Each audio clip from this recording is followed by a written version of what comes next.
سلامونه او نیکی هیل درنستانو بیا هم خلق لاسوی ما بیا هم اوس مونږ د اړمنې کونې ته راغلي سي نږدې نه هغوی سره غواړو چې نږدې نه خبرې وکړو او د هغوی ژوند حالات تاسو ته مونږ در وښیو.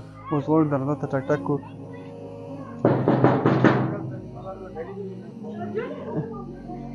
کسی هست بچه بیای مک مثلا اوس از دینونو ولاړ شو د کونه مونږ پوښتنه وکړو.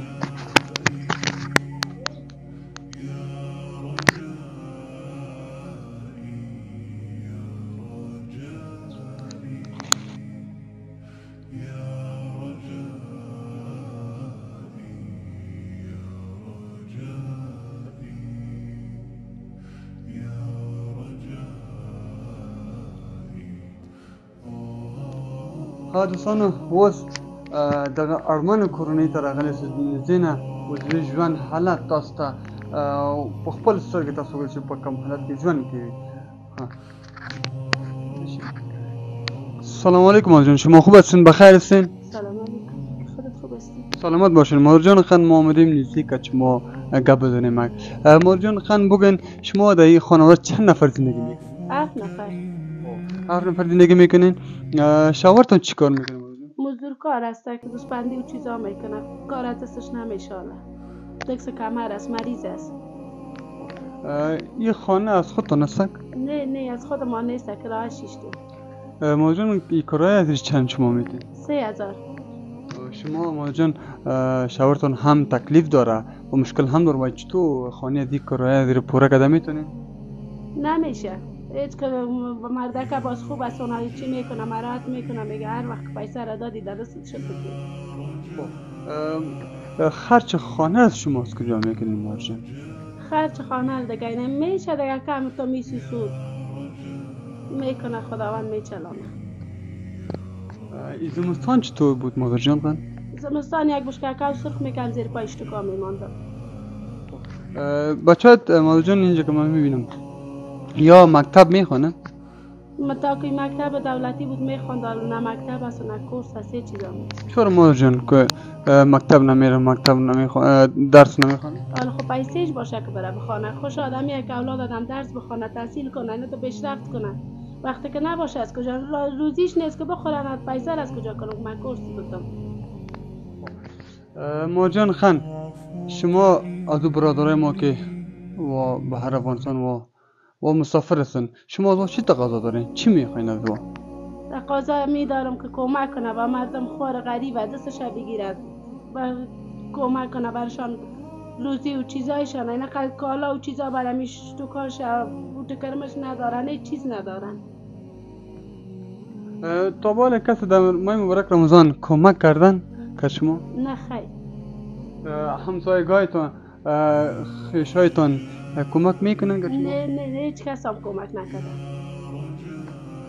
خدا مهربان است مادر جان خان. دوستان تاسو خپل هم ولې د اړمنې کورنۍ چې خپل ژوند حالت تاسو ته ویلې. دا دنیا د په ټوله راځي خو خوشبختانه هغه ورونه چې لري او بدبختانه چې هغه کورنۍ چې نه لري. نو مونږ الله تعالی مونږ ته دا کړی چې تاسو باید د اړمنو کورنۍ، نیتمند کورنۍ، مستحق کورنۍ، یتیمان خویندې تر څنګ مونږ ودرېږو، مرسته وکړو. مادر جان خان از ما برادرای ما کمک کردن ناچیز مواد خوراکی که آرد است، برنج است، لوبیا است و خرما، قیماق و هیچ چیزا برای خانواده شما مستقیم آورده که ما با شما تسلیم میکنیم. حال اجازه شما باش مادر جان خان که ما با شما تسلیم بکنیم. خدا خیرت بده، خدا عمر بتیسن.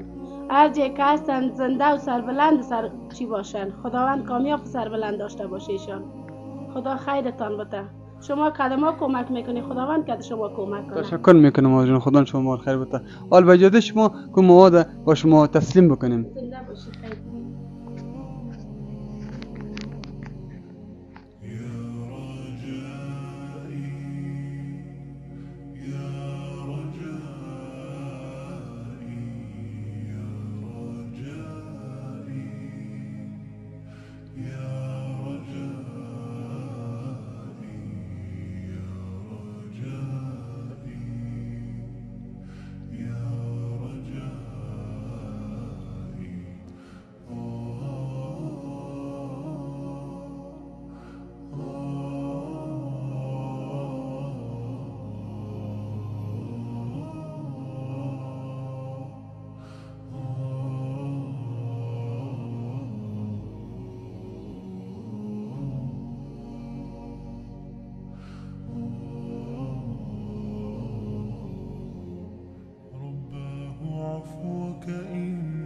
هم دوستانو اوس موږ مواد خوراکي د موقع ته مو وسپاره تسلیم هم کړه.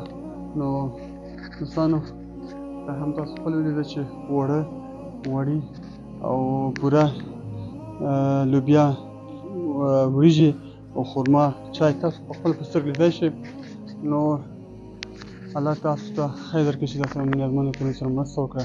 موضوع کن شما چی پیام دارید؟ خدا خیرتان بده، خدا عمر بدهتان، خداوند کردتان کمک کنه. کمک شما شده سر ما، خداوند شما را کمک کنه. خدا خیرتان بده.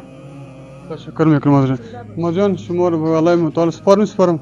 خدا حافظتان. وقتتان خوش. سلام علیکم. دوستانو تاسو پر رب العالمین سپارم. خاط او خوشحاله اوسئ.